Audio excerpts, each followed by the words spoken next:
Rosa pressed the sealed envelope into Maya's gloved hand while the priest read the last lines, then pushed through the crowd as if the exchange had been routine. Suspicion tightened Maya's chest the way cold wind tightened her wool coat. She checked Owen's small shoulder, felt the warm curve of his cheek against her neck, and forced her fingers to keep hold of the envelope. A man near the wreaths muttered Lucas's name. Someone, who is that woman? The question landed like a stone. Maya stepped back from the grave and kept her voice low. Rosa, what is this? She asked. Her voice did not shake, but her hands did. Rosa looked at her with a nurse's bluntness and a friend's exhaustion. Open it now, Rosa, not here, but soon. Outside.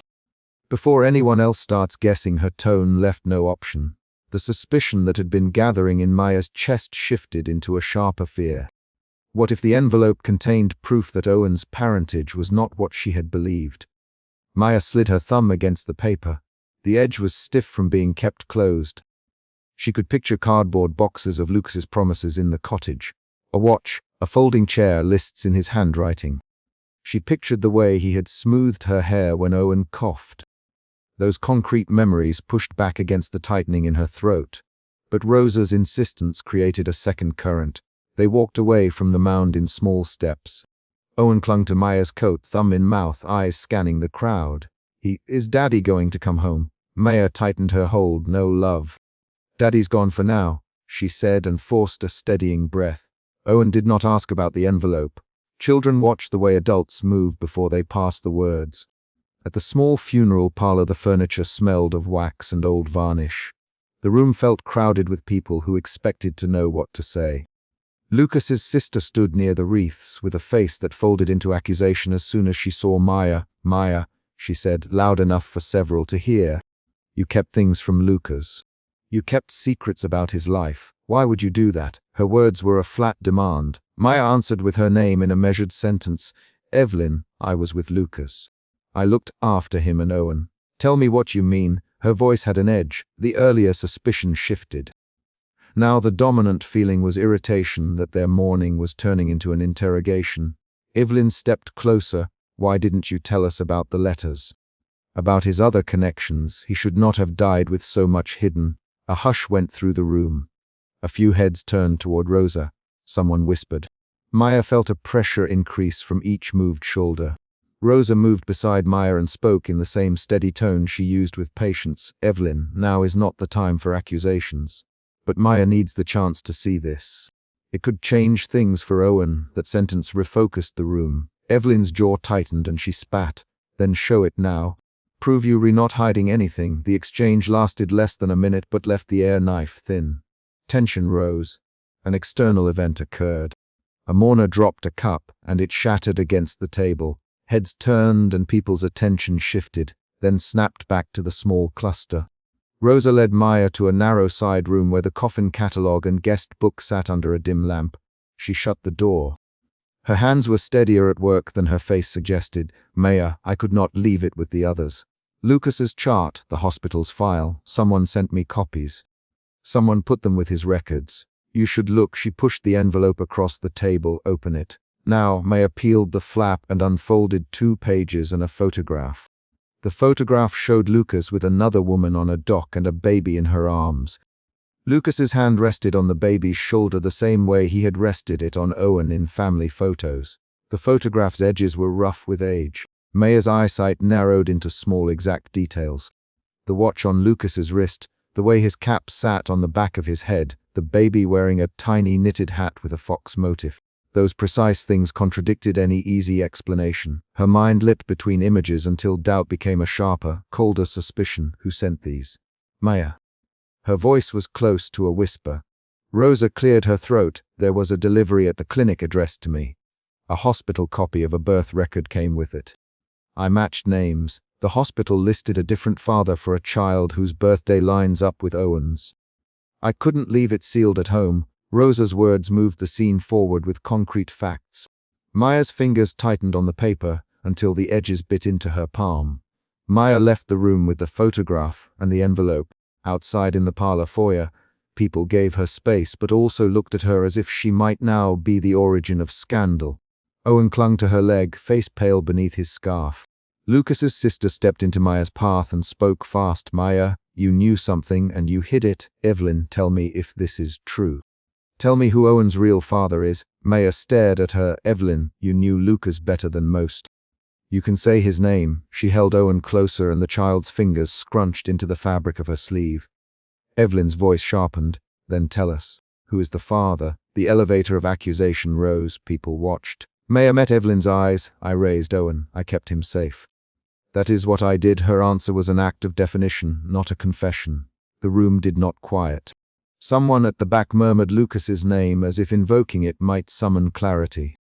Rosa intercepted and pulled Maya aside with a firm hand. We should check Lucas's study at his cottage now. There are letters I did not open.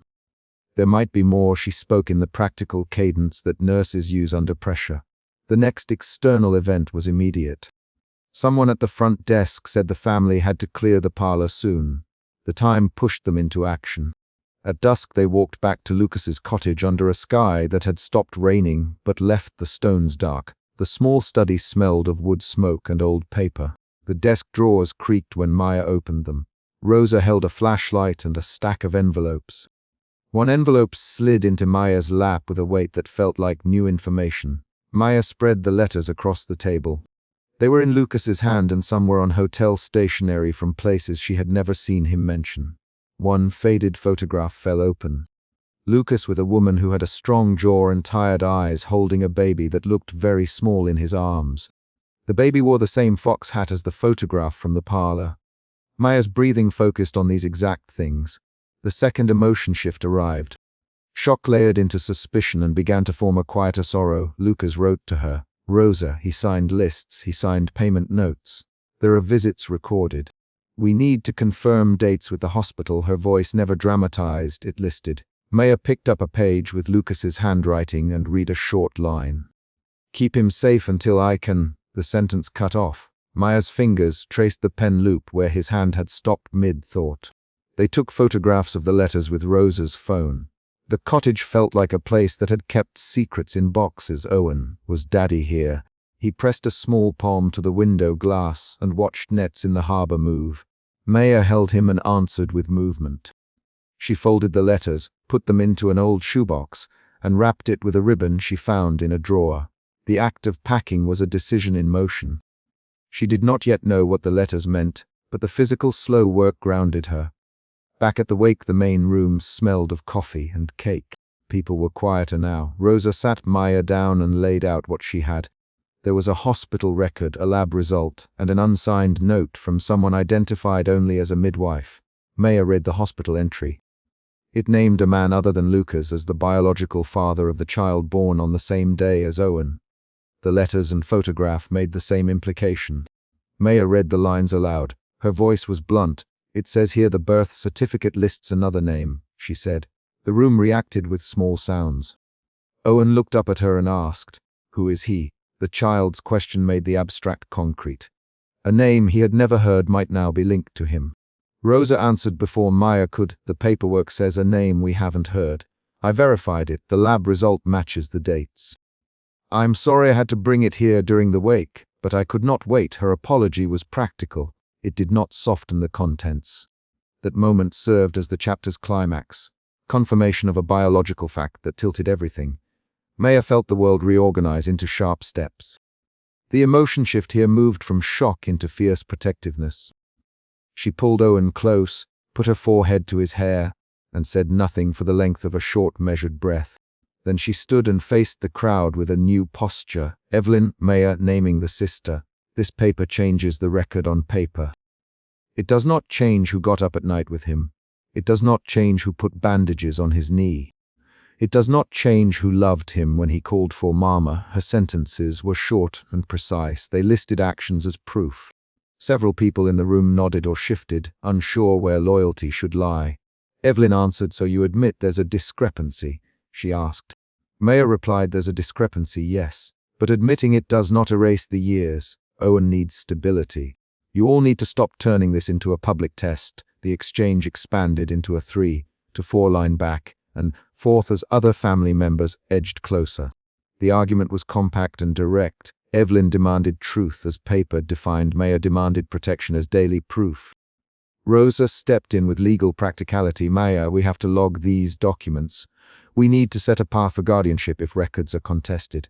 I can help at the clinic. I can call a lawyer I trust. Let me do that now. Her offer shifted some decision weight away from Maya. That counted as an external event. Practical steps opened new options. Maya felt anger flare into a calculated calm. She agreed to Rosa's plan. Do it, she said. Call now. She handed Rosa the shoebox with letters. The movement was decisive. Owen rested his head against her hip and drifted towards sleep. Maya sat on a chair and watched people file out. The wake's energy thinned. The immediate social pressure eased but left private pressure behind. At home that night, Maya packed a small bag of keepsakes. She chose Owen's fox toy, Lucas's watch from a photograph, and the thin silver locket she always wore. Each object she handled had a specific memory attached. Owen's first cough on a winter night, Lucas writing a list and folding it into his pocket, the way Rosa had stayed late at the clinic to hold a hand. She folded the hospital pages and put them into the locket's little pouch, as if the metal would keep them from blowing away. Rosa sat at Maya's kitchen table with charts and a notebook. We will file things in order. Registry, lab follow up, and then a short family meeting if you want me there, she said. Owen's name is already on the school register. Your rights are based on caregiving and daily patterns as much as paperwork. We will secure that. Tone described immediate steps and offered steady company. Maya's choices accumulated into action. The emotion shifted again, from fierce protectiveness into a quieter resolve to organize next steps. She made a list aloud. First, get a certified copy of that birth record. Second, contact Lucas's workplace for any correspondence. Third, set up an appointment with the family lawyer Rosa recommended. Each line was a practical move. Owen listened and hummed a small sound, then asked for toast. Before dawn, the three of them went to the coastal bench where Lucas had once met them for favors and small repairs. The sky held a thin light that made the sea look like silver cloth. Maya sat and held Owen on her lap. She opened the locket partly and slid the folded hospital paper inside as if she were choosing what to carry forward. Rosa spoke softly. You could contest the registry, Maya. But you can also stop a fight before it starts by filing for guardianship paperwork now. The town respects what you do for Owen. I will stand with you at the hearing. Her words were promises in action. The morning's items were concrete. A bench of folded paper, a lawyer's name, a court form. Owen traced the bench's grain with a small finger. Will Daddy know I'm safe? He asked. Maya kissed his head. I'll make sure you are safe, Owen. I'll keep you warm. I'll keep your fox close. That's my promise. She used the gestures that had structure. A kiss, a named object, a specific action. She did not say she would replace grief with a bright new start. She listed what she would do. Rosa stood and buttoned her coat. I will start the calls. Anna at the clinic will help with certified copies. We'll be there when you need signatures. She moved toward the car with a purposeful stride. That external event, Rosa leaving to begin the paperwork, set the near-term plan into motion. Maya locked the cottage door behind them and placed the shoebox on the bureau. She slid the sealed envelope back into her pocket and straightened. She looked at Owen and at the photograph on the mantel of Lucas smiling with his cap crooked. The chapter ended on a concrete beat. Maya folded the hospital record into the locket's pouch, clipped the locket back over her shirt, and turned the brass key in the front door. The key made a small mechanical sound. She closed the door and set her jaw for the next step. Outside, the town began to make its small morning noises. A delivery truck backed up at the bakery. A fisherman walked past carrying a spool of rope. Inside, Maya moved to the window, placed Owen's fox toy on the sill within reach, and sat down to write the first entry in a little notebook she kept for medical appointments and school forms. Her handwriting was careful, neat, and decisive. The paper's strokes were actions that would matter: names, dates, phone numbers, and the lawyer's name Rosa had given her. The chapter resolves its immediate conflict. The document exists, the town knows, and Maya has chosen steps to secure Owen's care. The final sentence is a concrete movement. She set the notebook on the counter, slid the shoebox in the bottom drawer, and closed it with a slow, certain push. The technician pushed a folded print across the stainless table and said, "No match, Ms. Bennett. Suspicion rose in Maya and made her shoulders tighten. She put her gloved hand flat on the paper and read the blocky letters that named lab results. Rosa stood behind her, a steady elbow against Maya's ribs, and repeated the words the technician had just given. No match, the coroner's corridor smelled of bleach and cold air. Within 5 sentences the problem sat plainly between them. The boy Maya had raised might not be Lucas's child. Maya's first move was physical. She peeled off the right glove, thumbed the silver locket at her throat, and asked the technician, "Show me everything you ran." Her voice was measured. She used Rosa's name in the question, because Rosa had pressed the sealed envelope into Maya's hand at Lucas's funeral and left before the priest finished the last line. Maya thought of that sealed paper, of the way Rosa had moved through the crowd as if she had a duty to deliver what no one else would. That memory pushed Maya to demand answers now. "We'll pull the chain of custody," the technician said. "We compared Lucas Hart's profile to the child's. They don't match." He tapped a keyboard. "This is preliminary, but it's consistent with the sample." Maya heard the words and felt fear arrive behind suspicion. Not a loud terror, but the practical fear of paperwork, of court dates, of Owen being taken into questions he couldn't understand. Rosa cut in, voice blunt, "Show us Lucas's effects. Show us any hospital records you have." Everything that came from his apartment. Rosa's hands were bare, the brass key hanging under her cardigan. She had that look she wore at the clinic when she would not let a frightened parent leave without a plan. "Elias at records owes us answers," she added. The shift from suspicion to action tightened the room. They had to move fast before lab results hardened into legal motions. The technician brought a sealed packet labeled "Personal Effects. Hart, Lucas." Maya's fingers shook when she tore it open. Inside, under an old leather watch and a folded receipt, was a hospital slip with a different mother's name typed in a sterile font. Maya read it twice. She felt a new change in herself. Confusion, then a cold clarity that pushed her forward rather than letting her stall. "Lucas never told me about this," Maya allowed. And the truth of that sentence had weight in it. They left the coroner with copies in hand. Outside, the winter light cut across the town hall steps. Owen clutched his stuffed fox and walked beside Maya, small boots ticking on stone. "Who is that man in the picture, Maya?" And named Lucas with the same trust he had used since he could speak. Maya answered with a practical softness. "He's still the man who loved you, Owen. We'll figure this out together." Her lie was quick and shaped to hold him steady. But behind it, suspicion had become a steady engine. She would not let Owen's routine break without trying every door first. At Lucas's apartment, the front door stuck and gave with a low, resigned creak. Maya spent the first minutes taking stock. A chipped mug sat on the counter. A list in Lucas's handwriting lay half under a newspaper. "Groceries, oil for boots. Pick up Owen at 3. The room contained small proofs of routine.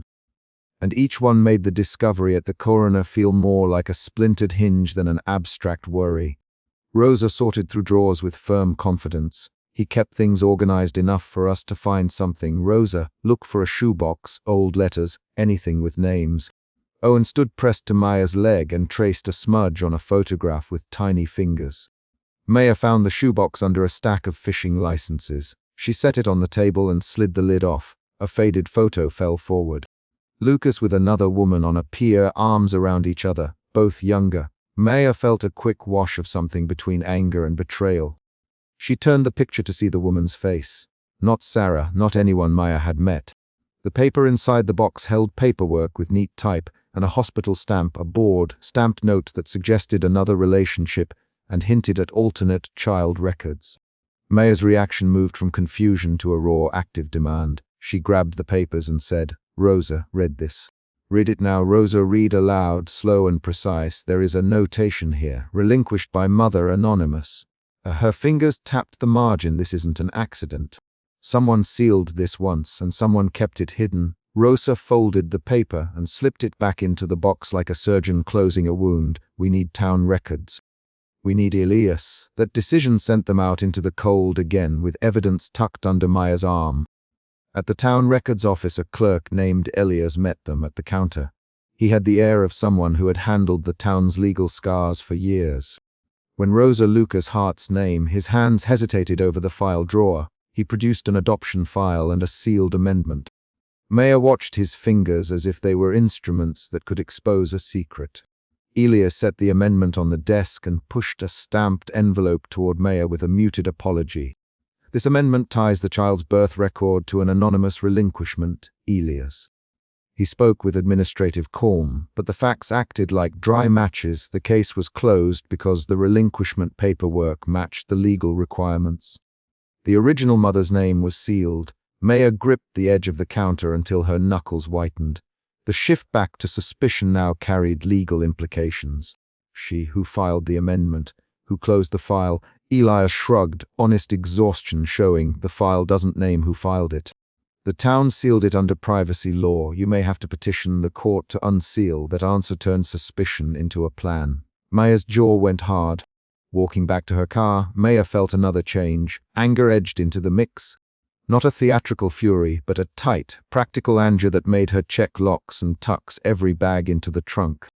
She thought of Lucas's watch, the hand-written lists, the notes he'd tucked into pockets. She thought of Owen and how the child hummed to himself when he stacked blocks. For Maya, anger became a tool. It made her move more quickly, schedule calls, and name people who could help. Rosa suggested a lawyer, and Maya wrote a name down. At home, the kitchen smelled faintly of tea. Owen opened the shoebox again and handed Maya the faded photo. He plainly, "Is this my daddy?" Maya looked at his small face, the dimple in his left cheek, the way his hair fell into his eye the same way Lucas's used to. She knelt and put both hands on his shoulders. "Yes, Owen, he's your father in the ways he showed up. We'll learn more together, okay?" She did not tell him the coroner's words or the hospital slip yet. She decided to protect his routine tonight and to hold truth like a tool to use at the right time. That choice moved suspicion into secrecy, not to hide deceit, but to shield Owen's sense of security while she gathered facts. Minutes later, when Owen went to wash his hands, Maya opened a drawer and found the unsigned, folded letter she'd seen in Lucas's things earlier. The handwriting inside was small, careful. It named a woman in town, Clara Morales. The letter implied that Lucas knew the truth about the child's origin and that he had asked the woman to stay away for now. Maya read the lines twice. The letter punctured confusion with a new target and triggered a swift emotional shift. Doubt to rising dread. He knew. Maya aloud, "Lucas knew and didn't tell me." She felt betrayed, and that feeling made her move differently. She put on her coat. At the dock, Clara Morales stood with her hands wrapped around a paper cup, watching the waves keep time. When Maya approached, Clara did not flinch. She lifted her chin and said, "You re Maya Bennett. I wondered when you'd come." Maya kept the letter folded in her pocket and stepped closer. "Clara, did Lucas tell you about Owen?" "Maya." Her voice was even. Rosa stayed a few feet behind, arms folded. Clara's face changed. She swallowed and forced a small, bitter laugh. He me to sign something once. He me to stay quiet because he wanted a stable home for the boy." The words landed like a concrete fact. Lucas had arranged secrecy. "Maya, why didn't you tell me? Why did you sign away your name?" Clara's hands moved, and she said, "You have to understand that I couldn't keep a baby then. I couldn't give him the life Lucas could offer.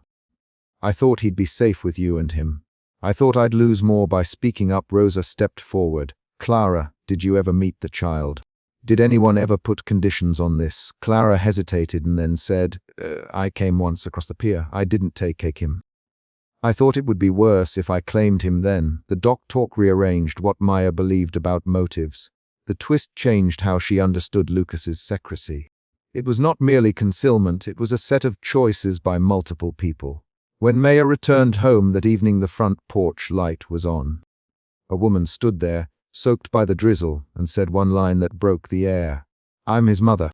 Let me see my son." Clara had not been the only woman connected to Lucas.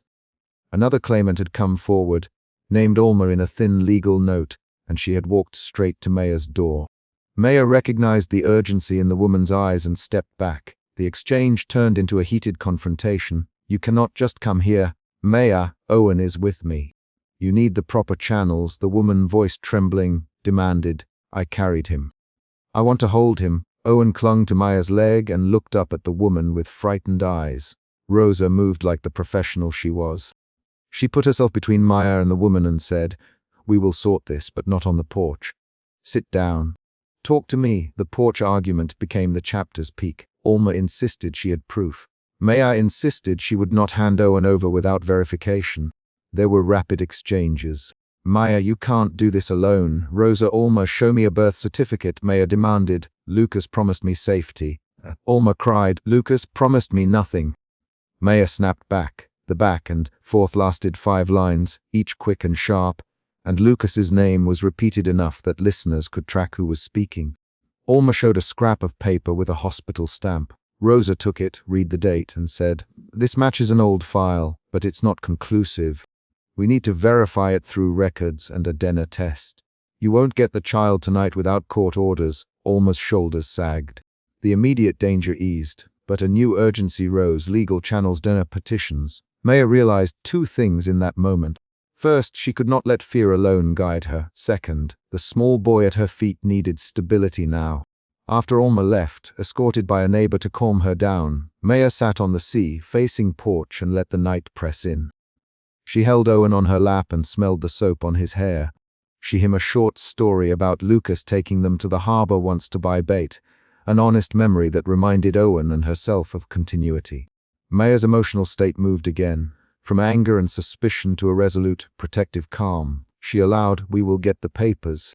We'll prove what we need to and keep you safe. Owen, she did not promise outcomes, she promised process. Rosa handed Maya a list of next steps. Contact Elias and petition the records, file for access to Lucas's sealed amendment, and arrange an independent DNA test that matched the child's sample to any claimants. Rosa added, and sleep tonight. We'll do the rest in the morning. The planning was concrete. It translated emotional upheaval into a sequence of actions. Maya wrote phone numbers on the inside of her palm and felt the small, steadying effect of concrete lists. The next morning brought a small twist that changed how Maya understood Lucas's choices. While sorting through his handwritten notes, she found a line Lucas had scrawled. If anything happens, trust Rosa with the envelope. The memory of Rosa pressing the sealed envelope at the funeral clicked with new clarity. Lucas had left the envelope to be delivered by Rosa precisely because he had known he had secrets. That detail shifted Maya's view. Lucas had been private by design, not by accident. The discovery changed suspicion into a focused determination to follow Lucas's trail of deliberate steps. Maya went to sleep that night with the shoebox on her bedside table and Owen tucked against her chest. She practiced the words she would use in court. She would argue that love had already defined their family, that she had been the child's parent in every daily way that mattered. But she also prepared the legal path, because facts had to be matched to the claims. Rosa agreed to bring the sealed amendment request to Elias the next day. Clara and Alma remained unresolved presences, women whose names now threaded through the town records and into Maya's life. When dawn came, Maya felt a different sort of courage. It had shape and plan. Phone calls made, lawyer hired, a petition prepared. She had shifted from suspicion through dread and into resolve.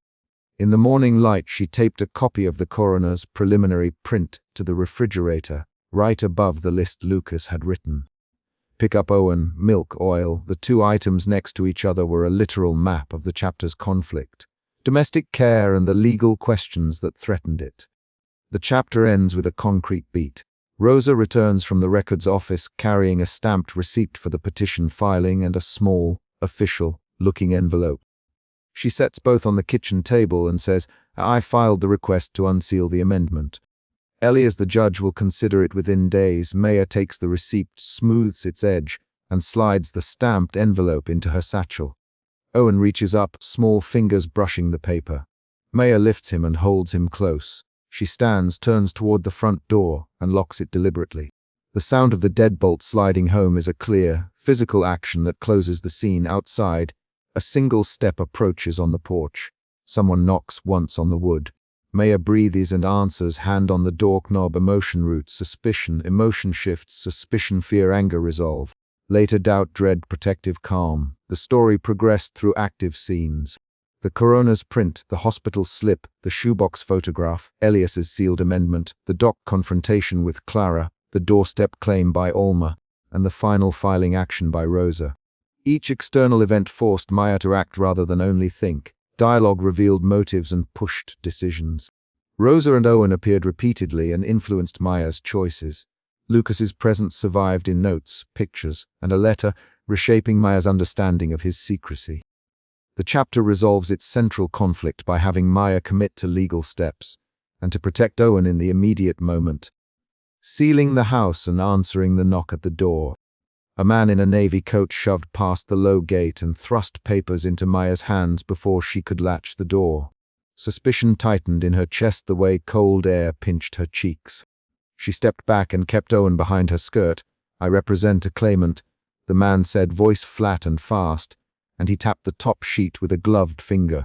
The probate included a clause that required a third-party review if paternity was unconfirmed. The demand was clear: temporary access, immediate assessment. Maya's first motion was practical. She held the papers over a pair of small palms, smoothing them without looking away from the man's face. Suspicion was the emotion that sat under everything now. It pulled at how she measured words, how she watched the man's mouth for lies. She remembered the day at the graveside. Rosa had slid a folded envelope into her hand while the priest read the last lines, and the lab technician's clipped sentence. "No match, Mems. Bennett, those images were not memories of light. They were reasons. The envelope, the lab paper, the clause in a will. These pieces forced the problem into the open." Owen clung to the inside of Maya's coat, his small weight a steady fact that made her decisions immediate. Maya. Rosa stepped in from the lane with a satchel that smelled faintly of antiseptic and herbal tea. She took in the papers at once and moved between Maya and the visitor without asking permission. Rosa's hands were steady when she set the satchel down and asked to see the documents. Her tone was direct: "Show me the claimant, show me the paper." "Not here to argue on your porch." She Maya's full name once, then again the second time softer. Maya breathed. That short line did what long consolation could not. They moved into the cottage because the man refused to wait on the step. He insisted his firm required immediate access and began to read clauses aloud, pointing to legal paragraphs as if their ink alone had power. The kitchen table filled with paper and minutes, probate extracts, a notarized list, a stamped request for custodial visitation. Maya set down her gloves and, without dramatic gesture, pulled a chair close to Owen. She read each line the way she'd taught herself to read shipping manifests, looking for the single sentence that changed everything. Suspicion hardened into a sharper H. Someone wanted the child out of her house while a legal cloud was cleared. Rosa's short sentences cut through the man's rehearsed cadence. "You cannot remove him tonight. Rosa, you have no emergency order. Who is your client?" The man named a firm, Rosa, for proof. He produced a card and a copy of an estate filing. A neighbor walked by outside and paused on the lane, eyes hovering. Someone knocked lightly at the window. Owen flinched. External arrivals had become a rhythm in the day's tension. When the social worker arrived, she carried an official envelope and an expression that tried to look neutral but failed. The worker unfolded a notice. "An assessment will begin," the social worker said, and slid the form across the table. "Temporary visitation may be granted to next of kin pending review." Maya read the sentence aloud. Temporary visitation. The words were small but heavy. The social worker asked procedural questions. Who lived here? What was Owen's routine? What were Lucas's records?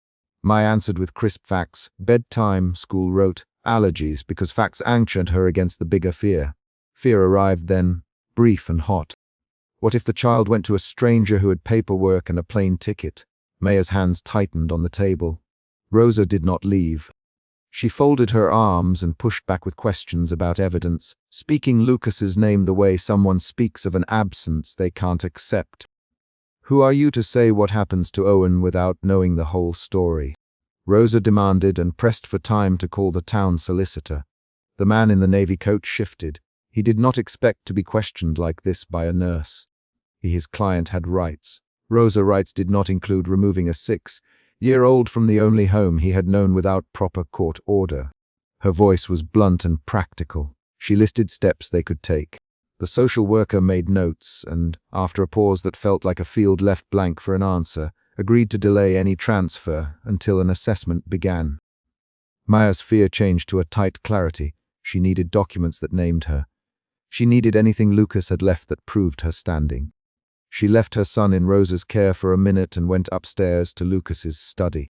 The house smelled of the two men's shared life, old coffee rings, Luke's leather jacket draped over a chair, the faint tobacco ghost from his jacket pocket. She did not look for ghosts. She looked for legal names. In the drawer beneath a stack of utility bills she found a small, cloth-bound notebook wedged between two envelopes. It fit in her palm like a secret. The notebook was full of lists, names, dates, a town she had never heard spoken aloud in Lucas's voice. Each line was written in his small, cramped hand. There were entries that read like a schedule, dates of travel, single words like test next to some lines. Maya's pulse changed when she saw a name repeated with a date that matched Owen's birth month. She did not let herself speak the thought aloud. The notebook added complexity. If Lucas had been keeping another life in lists, then the probate clause made more sense. The hidden book suggested preparation, not accident. Back in the kitchen, the man from the firm had begun to lose his scripted control. He to see the child's birth certificate. Rosa handed him a copy of Owen's registration. He frowned, then produced a printed statement and said this was performed privately. It shows a probable relation to the Hart family.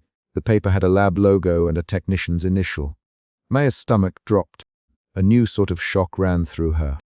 Her certainty about parentage, about the life she'd built, was being offered up like a piece of evidence to be judged. Who ordered this? Maya, and her voice did not shake. Her hands were small and steady on the edge of the table. The man said, Mrs. Hart, Lucas's sister. The front door opened without a polite knock. Evelyn Hart stood there with her coat buttoned to her chin, a small folder under her arm. She was composed in a way that made the room contract. Maya, Evelyn, and the name landed in the middle of the kitchen like a formal strike. Owen reached for Maya's hand. Evelyn placed a printed lab statement on the table and folded her hands for the child's sake, she said. The phrase was soft but absolute. Suspicion flipped into indignation for Maya. Evelyn's presence changed tone and force. A confrontation began that tightened the room around them. Evelyn, what are you doing here? Maya, you could have come to talk. You could have asked me. Her sentences stayed short. She kept Owen between her knees. Evelyn's voice was low. I came with facts, she said. This is about Owen. The two women exchanged names as if negotiating positions. Rosa leaned forward. Evelyn, who brought this to you? She asked. Evelyn named a second lab and a chain of custody. The kitchen became a courtroom in miniature, voices clipping like marlets. The argument swelled quickly into a rapid exchange. You can't take him tonight. Rosa, there is no court order. There doesn't need to be a court order to act for a child's welfare, Evelyn answered. You think I want to do this? I don't, but Lucas is my brother. Lucas trusted Maya with Owen. Maya, Lucas wrote notes. He left things. He knew we lived here. Then show the notes, Evelyn replied. Show them. The room grew faster with questions. The man from the firm pushed his glasses up and offered to lodge an immediate request for temporary custody transfer. The social worker stood and said they would assess. The exchange spun into a string of short lines, 3, 4, 5 clipped turns, voices overlapping with a household small sounds. Owen's shoe scuffing on the rug, a kettle hissing on the stove. Rosa moved like someone who had done urgent things before. She to see the lab print Evelyn carried. Evelyn slid it across. The lab's stamp was clear. It listed the child's markers and a percent value. The figure suggested relation. Maya pointed to the notebook she'd found upstairs and placed it on the table. She opened it to the list with repeated names and dates and pushed it toward Evelyn. She nothing more at first. She let the paper speak.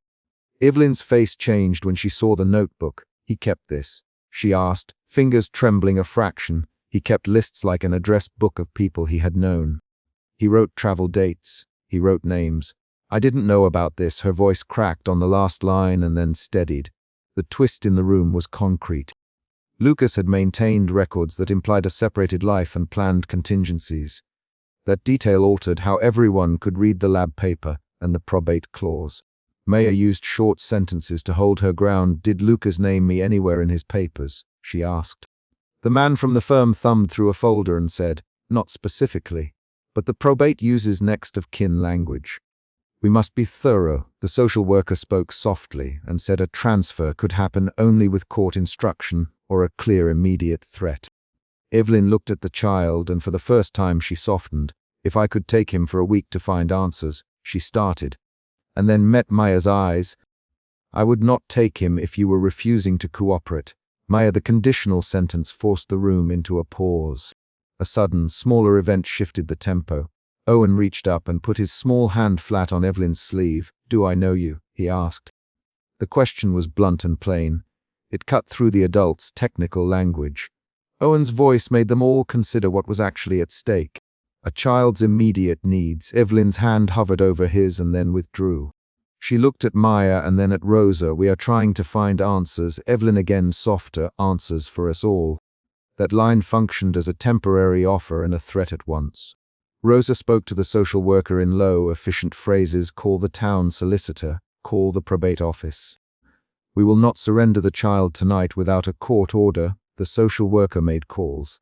While lines rang, the argument continued in bursts. "You found the notebook upstairs. What else did you find?" Evelyn: "Maya, only lists." Maya answered: "Dates and names."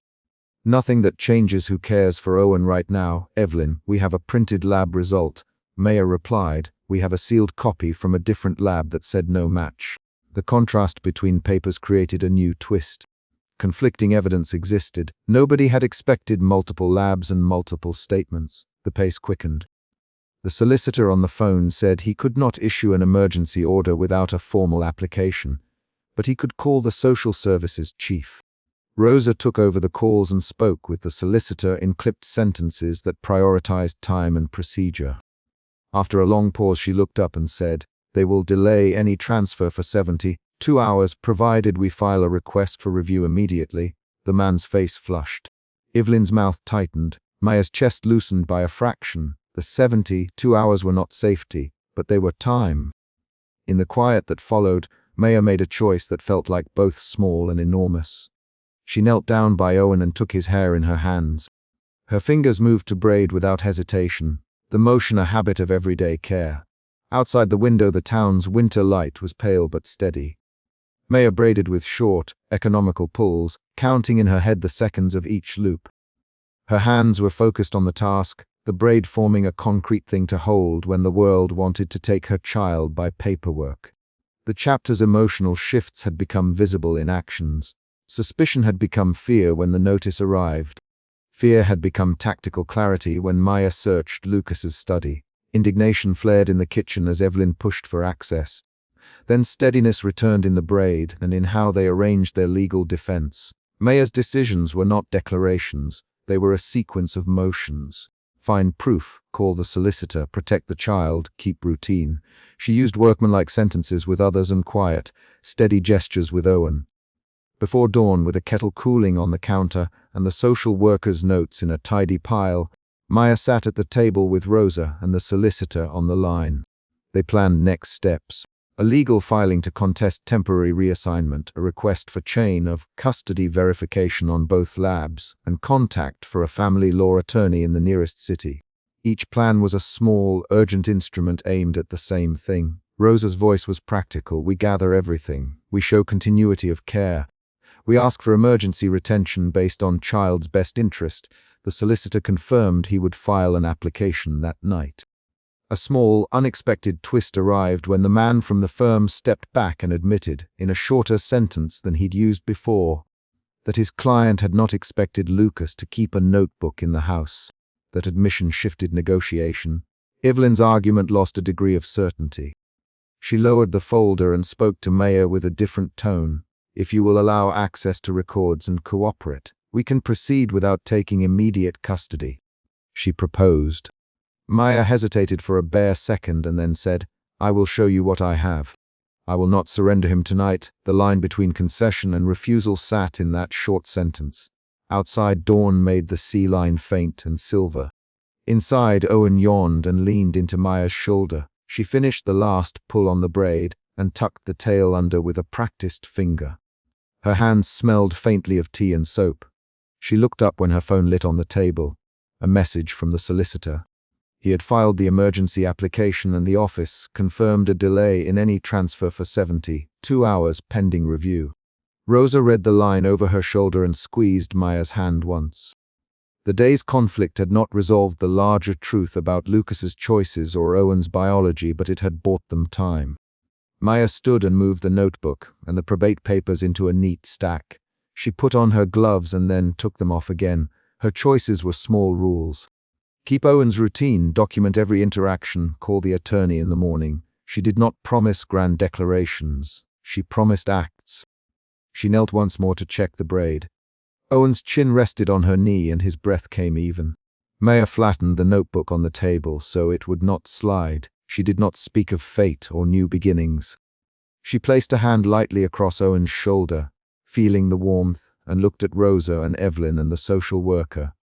Each of them had a role now in a process that would test private documents and public law. The house was no longer only a home. It was a small, cluttered courtroom where daily life and formal claims met. Maya's final, concrete action closed the chapter. She tightened the braid's last loop, smoothed Owen's collar, and looked up just as the solicitor's message appeared again. The office confirmed 72 hours delay and requested immediate evidence submission. Maya slid the phone into her palm and, without making a speech, dialed the family attorney Rosa had recommended. Hello. We need to file emergency papers tonight, the voice on the other end obliged.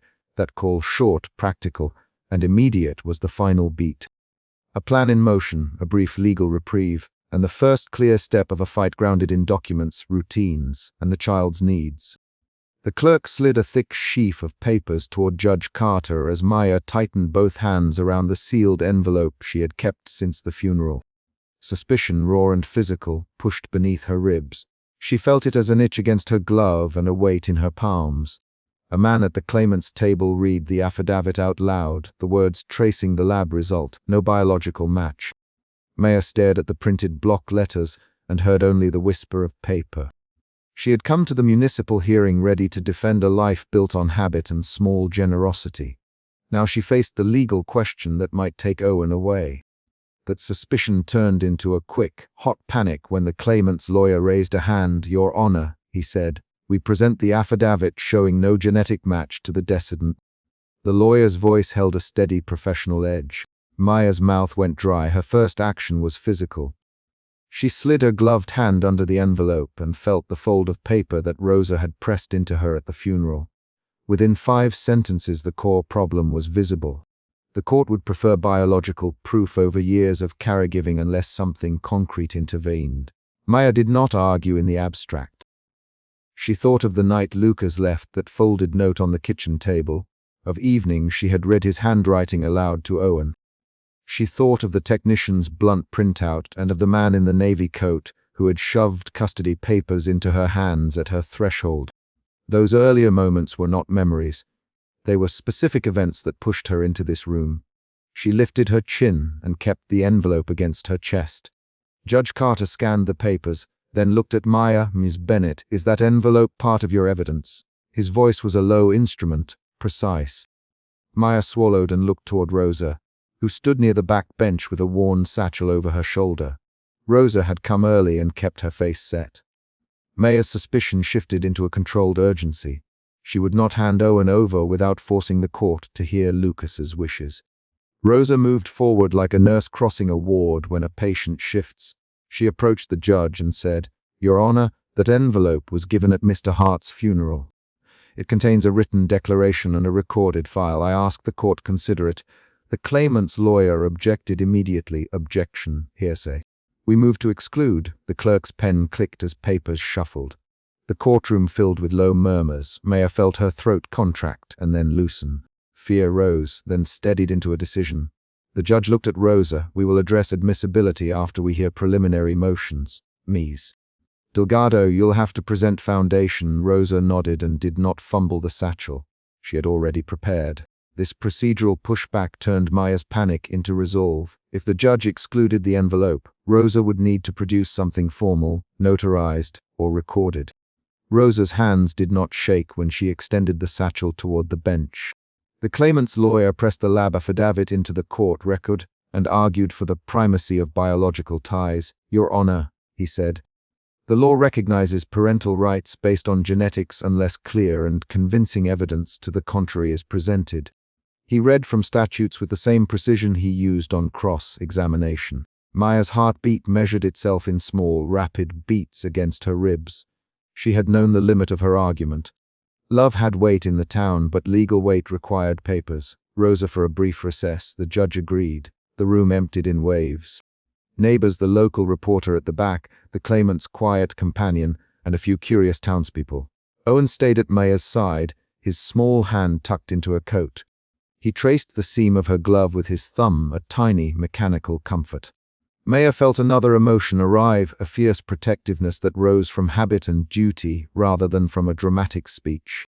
She steadied herself, and the calm that came with habit replaced some of the panic. Rosa led Maya and Owen to a side table near the judge's chamber. "I have what Lucas left," she said. And the satchel unzipped to show a small USB drive and a folded notarized note. The sight of the drive shifted Maya from fear to a sharp hope that felt brittle at the edges. "He named you guardian in writing, Rosa." Reading the note aloud in a low voice during the recess, he the town witness to keep it sealed until needed. Maya pressed her lips together. "He did that," she whispered. Rosa nodded. "He signed it. I saw it the night after the funeral when I helped with arrangements." Her eyes were steady. "He mean not to hand it over unless something tried to take Owen." Maya's fingers tightened on Owen's coat. A quarter-mile of past moments came into one clear line. Lucas's tidy lists, his old watch and photographs, and the note tucked away in Rosa's satchel. Back in the courtroom, the claimant's lawyer objected to the introduction of the drive. "Without proper authentication, it's inadmissible," he argued. The judge considered for a long, exact second. "Bring it forward," he said finally, "and be prepared to lay foundation on who accessed it and how."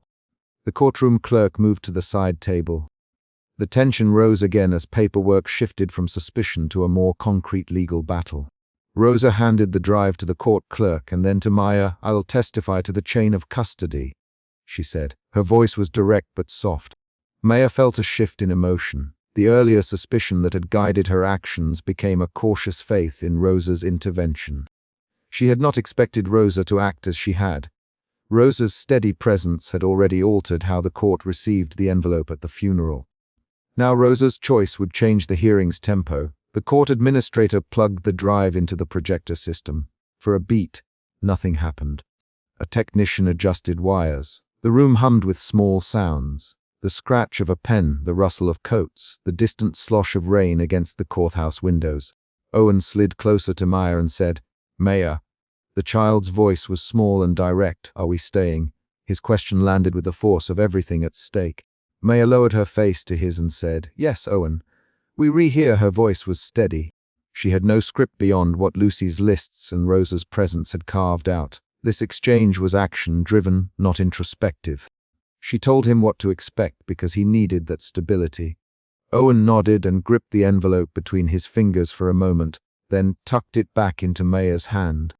The projector curtain rose. A recorded message from Lucas began in a clipped, familiar tenor on the courtroom speakers. His voice sounded like it did in the photos, warm, practical, carrying the cadence of grocery lists and Sunday chores. "If you're rehearing this," he said, "I cannot speak for the rest of the world. I want Maya Bennett to raise Owen. She kept him safe when I could not. I name her guardian." The directness of Lucas' recorded line produced an audible intake from the claimant's table. Maya's breath left her in a small exhale. That exhale marked another emotion shift, from hope back to nervous disbelief as the room processed the recording. The claimant's lawyer rose immediately. "Objection. The video lacks verification of origin." He banged a printed exhibit on the table. The judge held up a hand. "Let it play," he said, and the video continued. Lucas spoke plainly about his reasons and the household routines that proved Maya's role. The winter boots lined up by the door, the way Maya read the child's homework out loud each night, the worn fox toy that Owen kept under his arm. Hearing Lucas name the worn fox toy by description, its patched ear, the blue thread, tightened the courtroom's focus. Those concrete details carried weight in a room that had been arguing over lab reports. When Lucas closed the recording with, "I know biology matters, but my intent was that Maya should raise him," there was a long stillness. No one in the room moved for a beat other than the clerk who turned pages. The claimant's lawyer moved faster now, even if meh. Hart expressed his wishes. The law requires proof that the wishes were formal and legally binding in this jurisdiction. He snapped a legal precedent and rattled off case law. The exchange that followed became a rapid back and forth. Lawyer, Judge Rosa Mayer, each line sharpened into a tool mise. Delgado, the judge asked, "Were you present when this recording was made?" Rosa lifted her chin. "Yes, Your Honor. I witnessed his signature and I notarized the separate letter the same week." The lawyer objected again. Rosa's testimony forced the claimant's table to change tactics. The claimant himself, a man who had been confident at the start, now looked uncertain.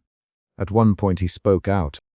"I never meant to take the child away from the woman who raised him. I just want the truth to matter." His voice cracked on the last word. The courtroom had turned from abstract rules to small human measures. The fox toy a signature, a neighbor's witness. Mayer watched the claimant's face close and go still. Another unexpected twist had shifted the balance because his admission showed doubt. The judge called for a short recess to consider admissibility and the chain of custody.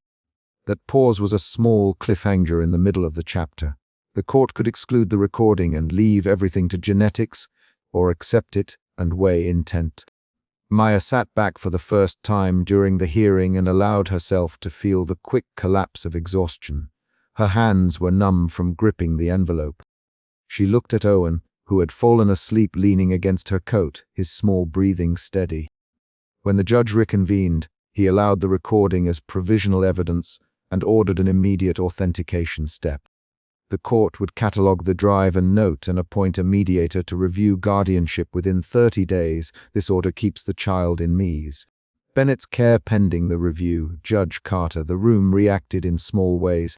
A murmured exhale, a reporter scribbling, the claimant's lawyer closing his folder with a tight jaw. Rosa reached over and squeezed Maya's forearm. Outside the courthouse, the late afternoon had a cold, bright edge. Neighbors gathered on the stone steps, offering practical help and small, literal things. Extra boots, casseroles, someone offering to shovel a walk. A local reporter asked a gentle question and took a quick note. Maya answered simply. The judge kept Owen with me for now. She did not say how wary she felt. She did not have to. Rosa cut across the group and said, "We will get the mediator scheduled. I will bring Lucas's files and the notarized paperwork to the clerk myself." Rosa's choices continued to steer the sequence of events.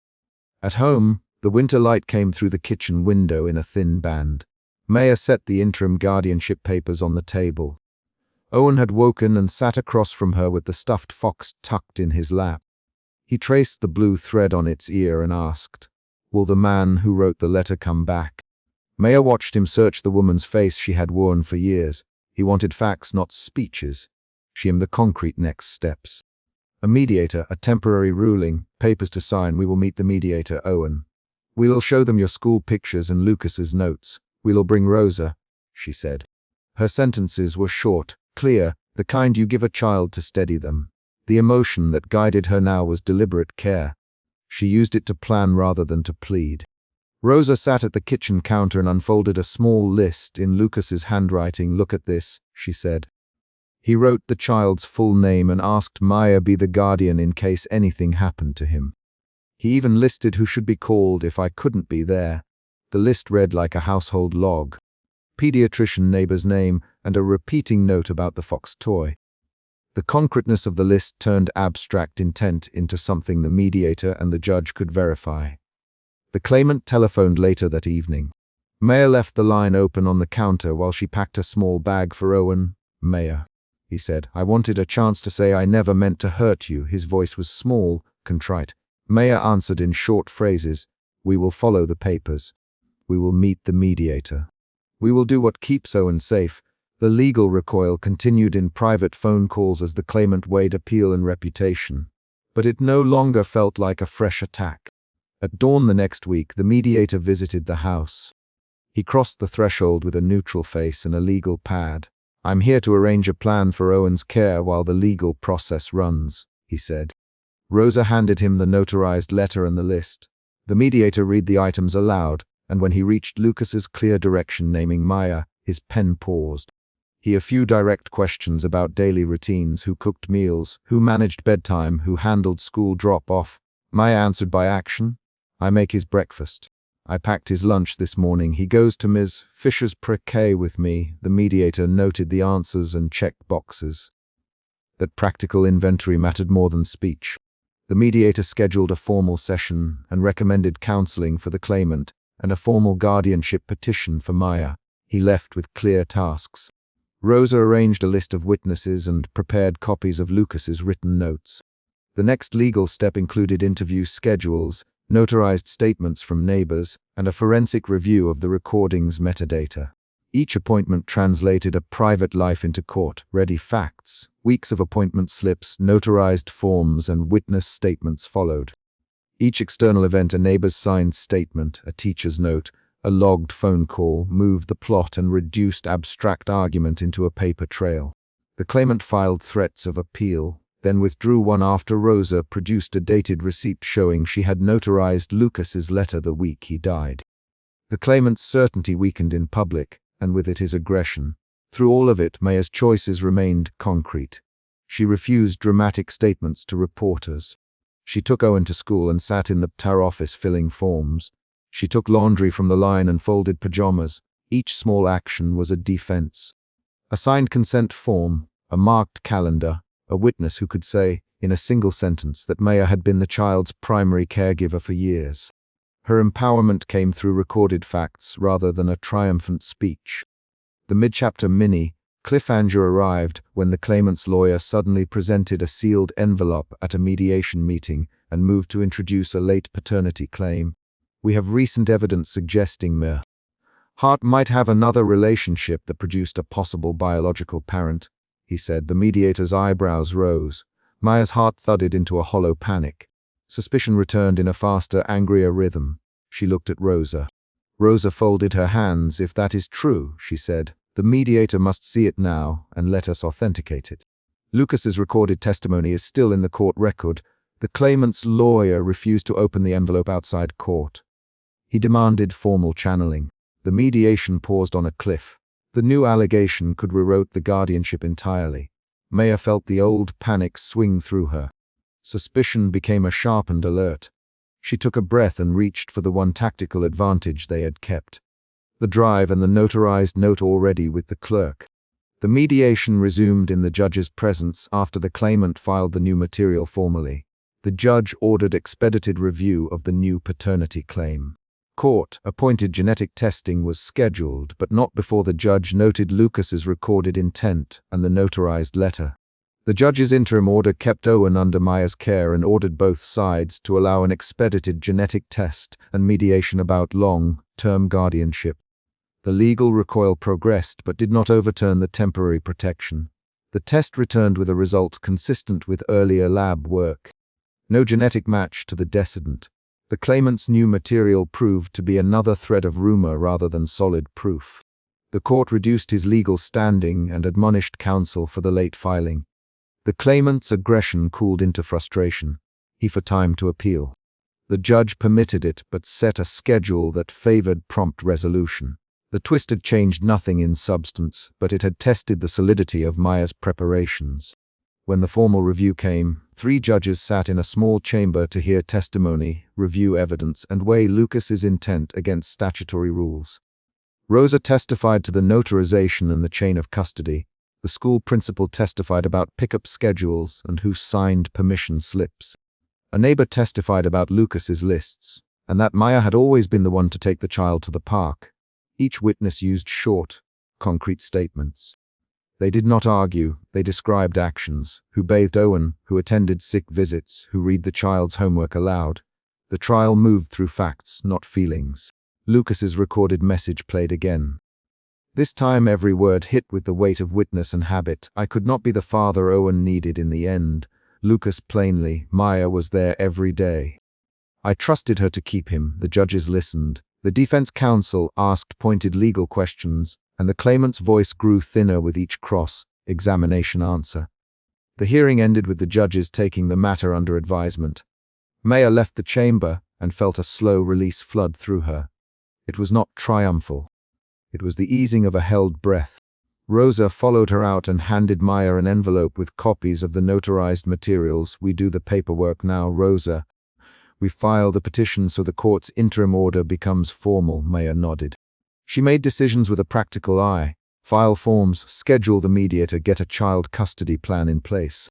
On the final day of court action, the judge issued a ruling. The interim guardianship would be made the subject of a formal guardianship motion, and the court recognized Lucas's recorded wishes as carrying significant weight under the circumstances. The judge ordered a mediation plan and assigned a social worker to check on Owen's placement and the child's welfare. The court did not declare final parentage. It protected the child's immediate need and honored the documented intent left by Lucas. In the quiet that followed the ruling, neighbors brought pies and a spare pair of boots. The claimant, beaten down, approached Maya at the courthouse door. He pressed his hands together and said, "Maya, I'm sorry for what I started." "I don't want to fight you over a child," Maya answered with short words. "We will do what helps Owen. We will follow the court." His head dropped, and then he walked away. The confrontation was brief. It contained no melodrama, only a small human resolution. Back in the kitchen, Maya placed the signed interim guardianship papers on the table. She ran a finger along the printed lines, then took a pen and signed where her name belonged. She wrote plainly, then folded the paper and put it into the envelope marked for the clerk. Owen watched, rubbing his thumb on the fox toy's patched ear. Maya looked at him and said, "We keep our things together, okay?" He nodded and climbed into her lap. Rosa stood in the doorway and said, "Lucas made his choice. The town will back you. The mediator will help finish the rest. I'll be at the meetings." Her hands were steady on the strap of her satchel. Maya felt a concluding calm that was practical and rooted in action. She had not been rescued by an abstract force. She had been supported by paperwork, witness statements, and one neighbor who would sign anything asked of her. Maya signed the final line on the interim guardianship and slid the pen across the table. She folded the document and tucked it into her coat. Owen leaned his head against her collarbone. She put the thin silver locket around his neck. Lucas had given it to her the first winter they lived together, and closed the clasp with a single motion. The chapter ended with a clear, concrete beat. Maya placed the signed guardianship papers into the envelope, slid it into her satchel, and turned the kitchen light off as she took Owen's small hand and led him toward the door. The choices that had begun as suspicion in a crowded courtroom had become decisions recorded in ink and witness statements. Maya did not feel heroic. She felt tired and precise. She had protected the small life at her side through documentation, witness testimony, and a neighbor who would not let the envelope be ignored. The legal conflict had been resolved enough to keep Owen with her while the longer questions continued to be filed and scheduled. She stepped out into the winter dusk with Owen's mitten tucked in hers, Rosa carrying a list of appointments behind them, and the house locked safely for the night. The chapter closed on that single action. Maya slid the signed interim guardianship into her satchel and shut the front door behind them.